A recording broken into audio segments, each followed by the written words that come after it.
Welcome, everyone, to another one of our chats on Friday afternoon.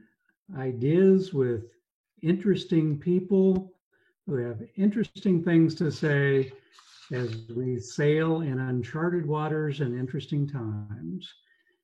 Today, I am thrilled to have Tom Morris with us. Tom is a great guy. I would call him our modern day, maybe Mark Twain or Will Rogers. Yeah. And you'll get it as we go into this discussion. And so, Tom, as you saw on the intro uh, invitation, 20 years was at Notre Dame as a successful philosophy professor, and then he pivoted out into business and doing consulting with businesses and talks to major businesses on how to use the wisdom of the ages to make better decisions. And then today we're going to talk about that age old um, uh, idea of making lemonade out of lemons. So I want to just start off here, Tom. First of all, your latest book, Plato's Lemonade Stand, Yeah. just brilliant concept with the marketing and the idea. But I want to read just one piece here. However well or poorly you might deal with change right now in any of its forms, we have some great insight for how to handle it like a master. The biggest lemons of change can be made into the very best lemonade. So I am told that we have some of the biggest lemons of change in most of our lifetimes. Yeah. So there ought to be a pony in here somewhere. I'm sorry, I just changed metaphors on you.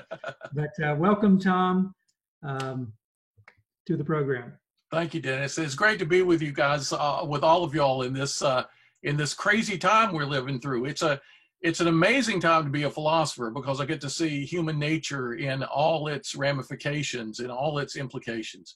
My wife has been recently trying to convince me that the 6 feet minimum distancing applies to healthy spouses when they're staying at home. So I'm here by myself in my study today. We're living through quite an amazing time. And as Dennis said, I have this new book out, Plato's Lemonade Stand, because when I grew up as a kid in Durham, North Carolina, I must have heard 100 times people say, when life hands you lemons, Tommy, make lemonade. They said it over and over and over, but nobody ever said how. So about 2004, I was asked to speak to a big bank. They were being bought by a larger bank, and they were going through some very difficult change. Tom, did the great philosophers ever say anything about how to deal with disruptive, difficult change? I said, well, let me look into it.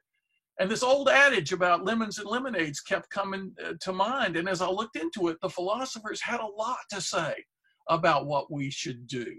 And, we've been talking about resilience for 20 years now. When something bad happens, when something disruptive happens, when something dramatic happens, we need to be able to bounce back emotionally. The psychologists have advised us about this for decades. But now, in the last 10 years, we've been talking about grit, the ability to persevere and soldier on through difficulty.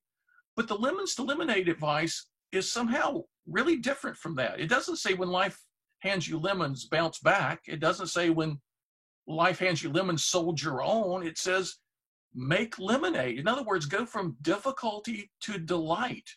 Take a tough, challenging circumstance and somehow spin something really good out of it. Well, how do we do that? Let's see the next slide. It's interesting because in February of 2011, a movie started playing in my head one morning at breakfast, an old man and a young boy sitting in the desert in Egypt in 1934. Now, how I got this, I have no idea. And they're having a conversation about life. I ran upstairs to my study where I am now, and I started typing the dialogue I was hearing in my head. I put it on a national publications website, and I got emails from all over the world within minutes. What is this? This is great. Is this a book? I didn't know what it was. Well, in about a month or two, it became the quickest book I had ever written, The Oasis Within. That prepared me in deep ways for the book that I've been writing since 2004 to actually come to a culmination. I've written it and rewritten it 25 times over a 15-year period. It's had 5 titles, and finally I got it right and it came out in January. I've used the ideas through the Great Recession and in these early days of our pandemic times, and I want to tell you guys, it works. The ideas of the great philosophers work almost like magic. We're going to talk about a few of those ideas today. Let me bring you an image to start with from Plato's Lemonade Stand. Let's see the next slide. Imagine life as an old wagon wheel, rolling down the bumpy road of time and events. And picture yourself as a tiny creature living somewhere on that wagon wheel. Now, most people, as it turns out, live far out on the edge of the wheel near the rim, so that as the wheel turns, they get flipped to high highs and low lows, to irrational exuberance and terrible despondency. The philosophers said that if we can move in toward the hub of the wheel, we can get to a position of peace and relative power. The wheel will still turn, but we won't be whipped about so dramatically to these highs and lows. And the philosophers said that it's the function of wisdom to put us at the hub of the wheel. That's an amazing metaphor. Go to the hub of the wheel. Find a position of peace and power. I want to bring you some images from what I learned in writing the book. I learned that in making lemonade, there are 3 arts. I call them the art of self-control, the art of positive action, and the art of achievement. And we're just going to spend a few minutes talking about the first art today, because that's how you set yourself up for all the other things we need to do in times of disruptive challenge and change. I want to say a few words about the art of self-control, as I've learned to call it. The philosophers had 3 rules for us, and I'm drawing on philosophy east and west, the Tao Te Ching, the Confucius. I'm drawing on the Stoic philosophers, all the wise people who've lived before us, who've been through times just as tough as what we're living through right now. In fact, I've been telling a lot of people recently, yeah, we live through tough times, but so is everybody else in all of human history. And the wisest of the people who've come before us, who've faced daunting challenges, have left us their advice about how to handle these things well. And they've left us what I call the art of self-control. First of all, don't rush to judgment. Secondly, value the right things. And thirdly, use your imagination well. Einstein once said imagination is more important than knowledge. And of course, when tough things happen, our imaginations get into gear on their own. We need to use our imaginations well. Let me tell you a story or use a picture from the philosophers illustrating each of these rules.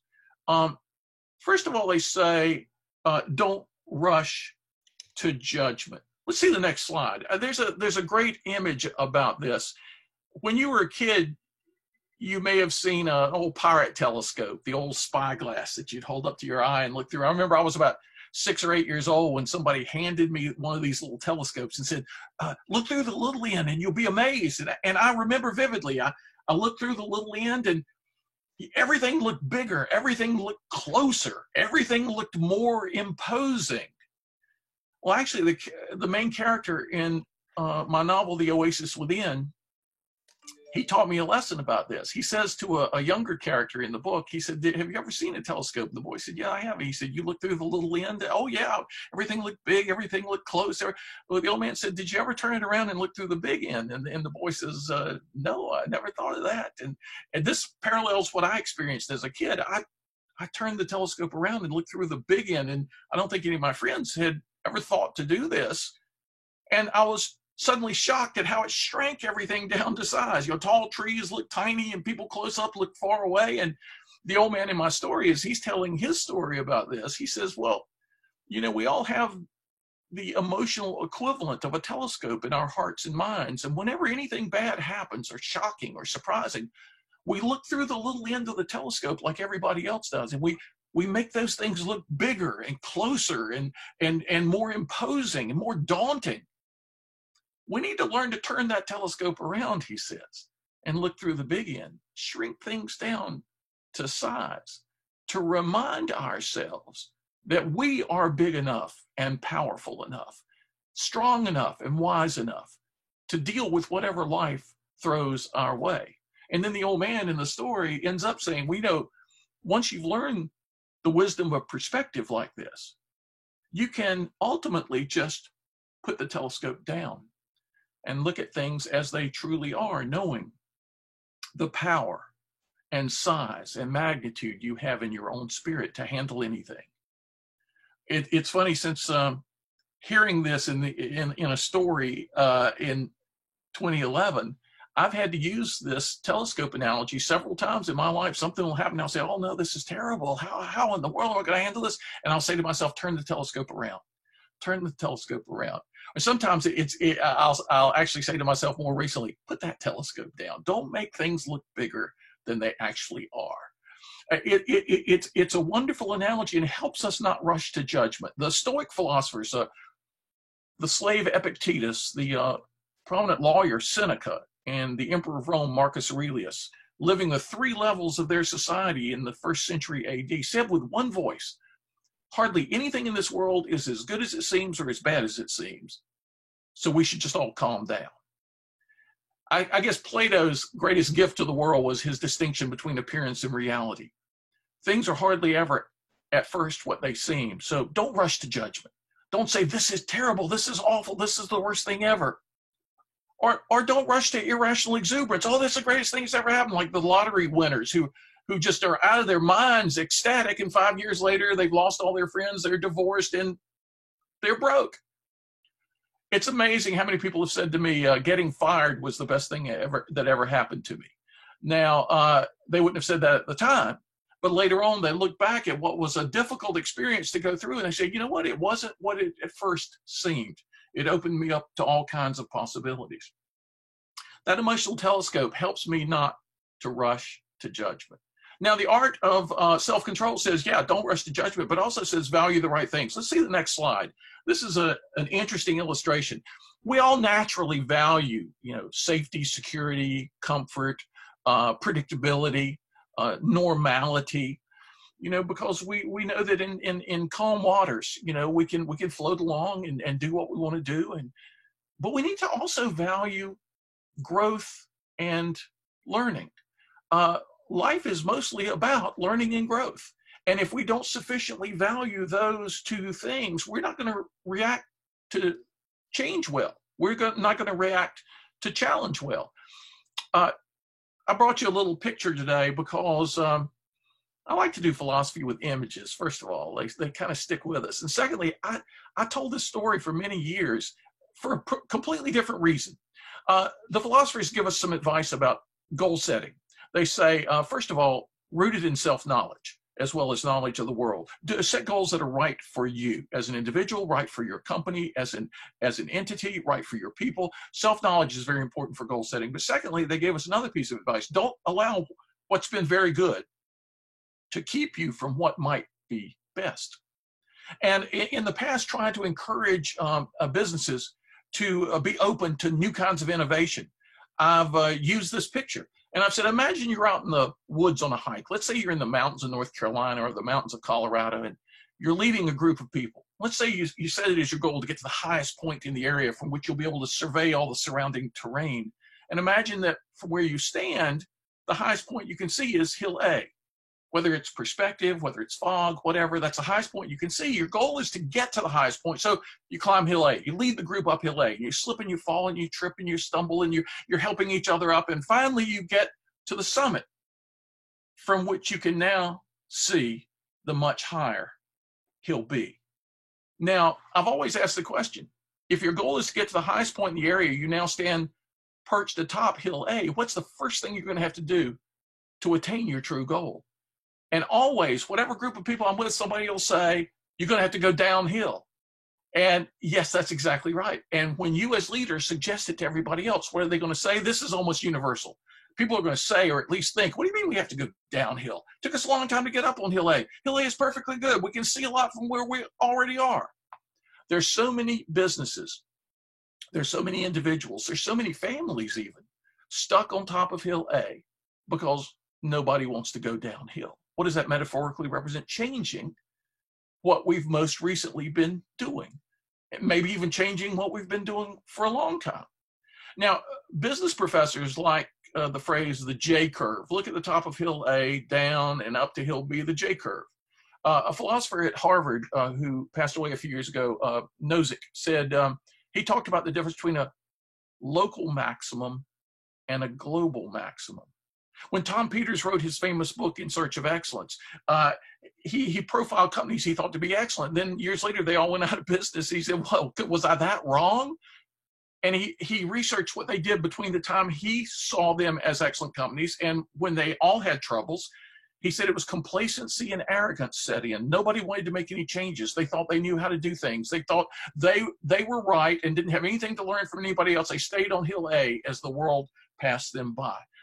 Somebody who had heard me speak on hill A and hill B 15 years ago just wrote me and said, well, Tom, I'm in mind of hill A and hill B. We've all been shoved off hill A. And everybody around me is panicking. And I'm saying, this lady said to me, and I'm saying, wait a minute, maybe this is just what we needed in order to set our sights on the higher and loftier hill B. So the philosophers say, don't let what's been very good keep you from what might be best. At a time like this, let's find that hill B. At a time like this, let's help everybody on the descent and encourage them that even in the initial descent, when you seem to be getting farther from your true goal, it's actually what you need in order to get to a higher vantage point. This may be a great metaphor for our own time. I'm seeing innovation like I've never seen it before, even in these early days.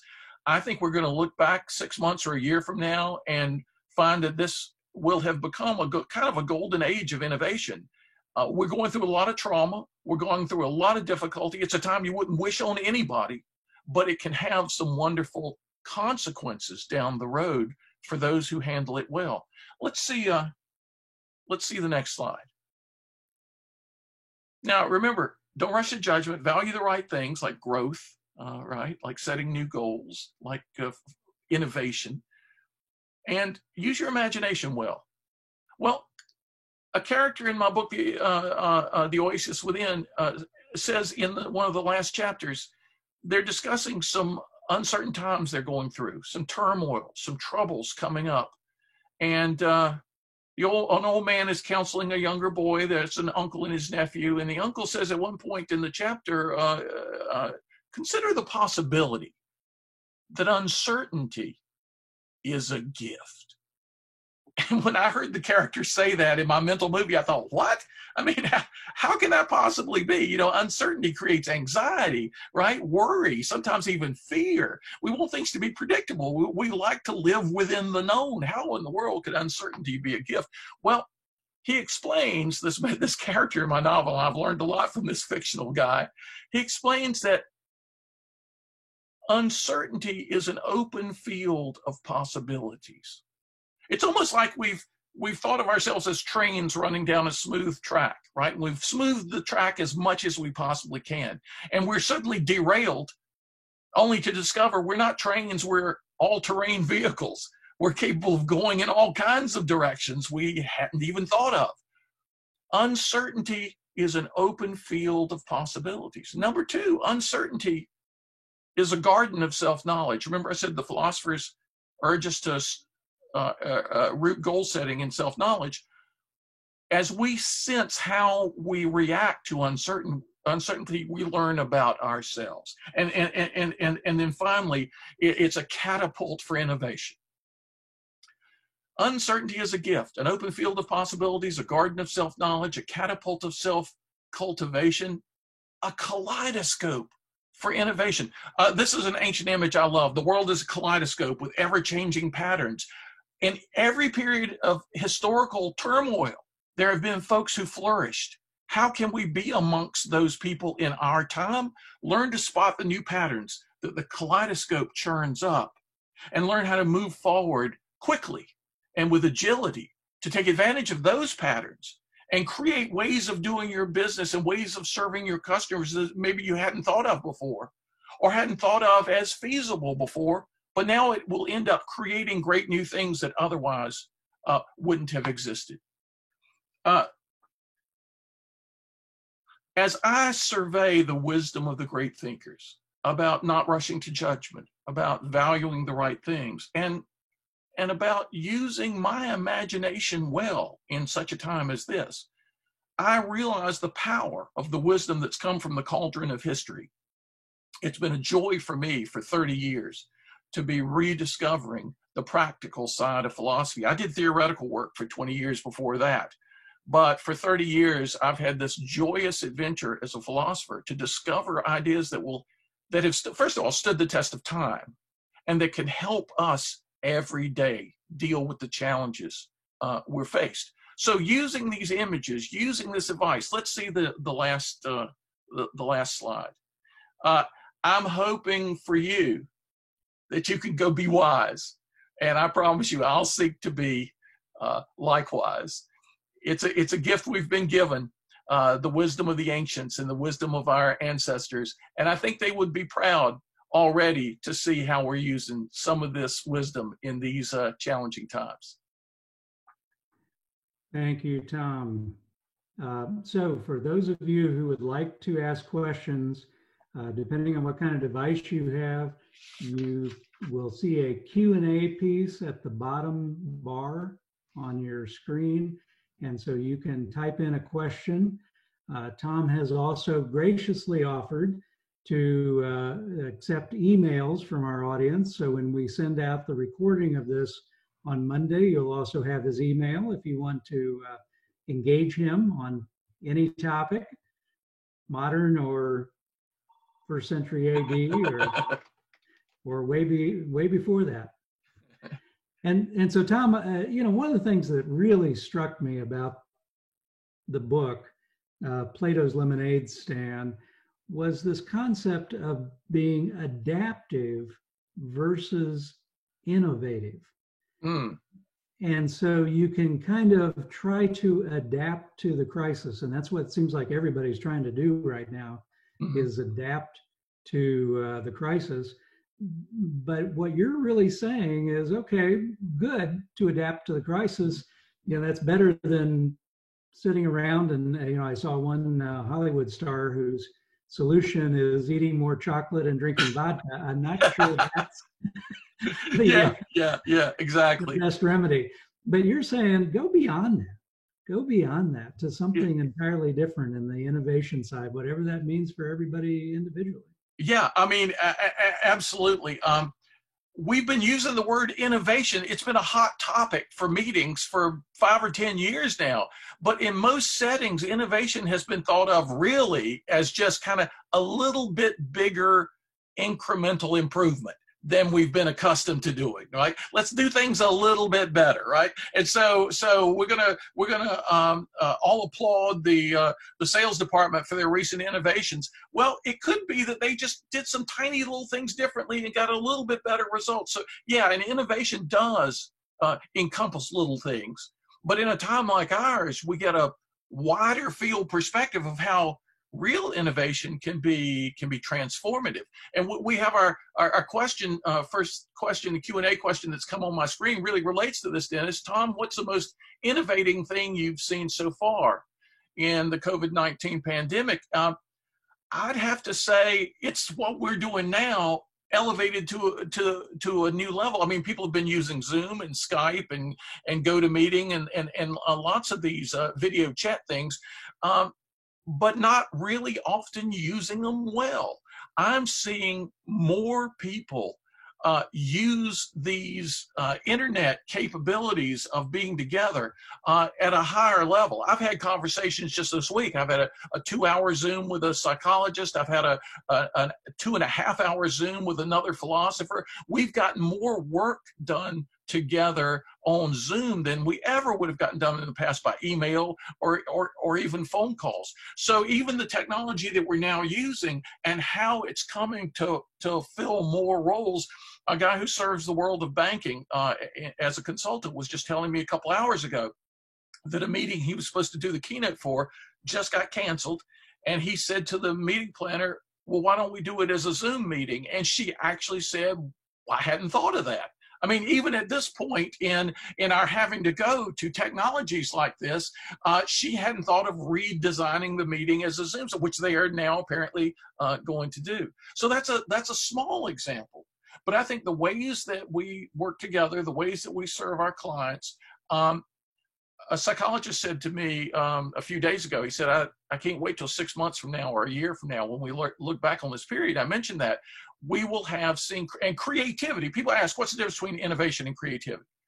Creativity, I see it as the art behind all arts. And innovation, I see as its practical child. We're all creative. We are essentially creative beings. You see that in kids as they play, right? And so at work now, we're going to see that creativity well up into all kinds of innovations. Now and somebody says, yeah, and not just using Zoom socially, right? That's the way a lot of people I've known in the past have used Zoom, just to see their kids in California or to talk to their cousins, and that we're going to integrate it into our business models more. This way of being in touch with each other. And I tell you, I've spoken at probably 1,400 events over the years, corporate events. And the one thing I miss is afterwards, a philosopher usually gets a bunch of hugs, right? And I wonder when hugs will come back. So we're missing the hugs right now, but we can still high five each other for the times that we spend together in this way. Well, Tom, we will definitely at the end of this session give you a virtual hug. Right, that's good. That's good. Me too, for you guys. So, Tom, I've got another question that came in about learning and growth, which was one of your themes. Yes. And so what are you personally doing to tie into learning and growth during the middle of this? Right. Well, one thing I'm continuing is 10 years ago when I was 58, so I'm about to turn 68. When I was 58, I said, there are a lot of older people in my neighborhood who can barely walk down the street. I'm going to devote myself to a physical exercise. So I set it as a goal, and this is a crazy goal, but I did it. I set it as a goal to go to the gym 7 days a week, 2 hours a day for 1 year, and then see what that led to. And I did that. I stuck with that. 2 hours a day, 7 days a week for a year. And then I cut it back to an hour. And now I'm sort of 45 minutes to an hour. But I got in the best shape of my life when I was 63 years old. And I tell the story in Plato's Lemonade Stand. I went from my first bench press was 85 pounds at the age of 58, and I got up to 315 pounds of bench press by the age of 63. I couldn't have done that when I was in my 20s or 30s. And so I'm able to do more things than I ever could do by being in better shape. I try to exercise every day. I'm reading more novels now that I'm not flying all over the country like I used to. I have more time at home to read great novels. And I want to tell you something. Gilgamesh, the oldest human epic, Beowulf, the Anglo-Saxon classic, just revelatory about leadership. Mary Shelley's book, Frankenstein, is the greatest cautionary tale about success done wrong ever written. Peter Drucker, the great management expert, said a few years ago that the best book on leadership ever written was Xenophon's book with an X, Xenophon's book, The Education of Cyrus. He was one of Socrates' two most famous students, Plato and Xenophon, but nobody in the modern world has heard of Xenophon. So I go back and read Xenophon's book. Amazing.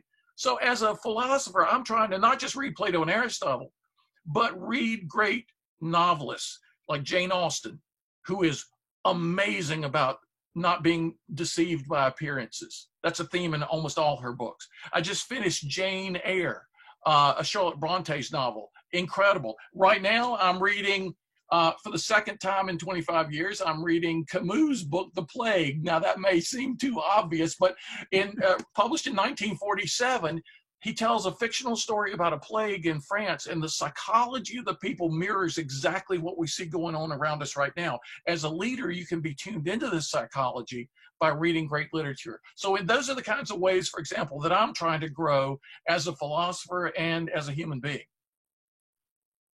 Great question. Yeah, very nice. So as we come upon our end time here, and I'm guessing that you will be in great demand to come back and talk about your second and third key themes. Yeah, yeah, What great would you stuff. like to leave our audience with? Oh, you know, what I'd like to leave the audience with is this. We've been left a huge bank account of wisdom by the great thinkers, and we act as if we have to make it all up from scratch in our own lives. I encourage you all, grab the Stoics. I saw somebody on LinkedIn the other day posting about Marcus Aurelius's Meditations, a recent translation of Marcus, and she was saying, this book has changed my life. I did a little book on the Stoics a few years ago called The Stoic Art of Living, because they changed my perspective on life too. So I urge everybody who's a part of this little session today to go and do some exploration, get some books, read off the beaten path a little bit, and then report to me the consequences. You're going to have my email, so I want to hear from you, because you know what? I have an awful lot to learn myself. If I just read the ancient philosophers but don't know how the shoe is pinching your foot right now, I don't have the whole formula. So I hope you'll be in touch. I hope we can continue to philosophize, because I know that tomorrow we're going to be smarter than we were today. That is a brilliant note to stop on, Tom. Again, thank you for all your wisdom of the ages. And one of my mentors pounded into my head many years ago, don't judge an event until time has aged it. Right. So there you that's go. very similar to one of your themes. And Yep. There you go. But I'm judging this event to be pretty darn good. So thank you again for sharing your. Well, thank you for including me. Here's your virtual hug for everybody. Yeah. Thanks for being with me. That's great. All right. And so again, for all our listeners and those who are tuned in, thank you for joining us. This has been recorded, will be sent out on Monday, and it will include Tom's email and maybe even a few of his book recommendations, ancient and otherwise. Yeah, so thanks again, and have a great weekend, everyone. Thank you, Tom.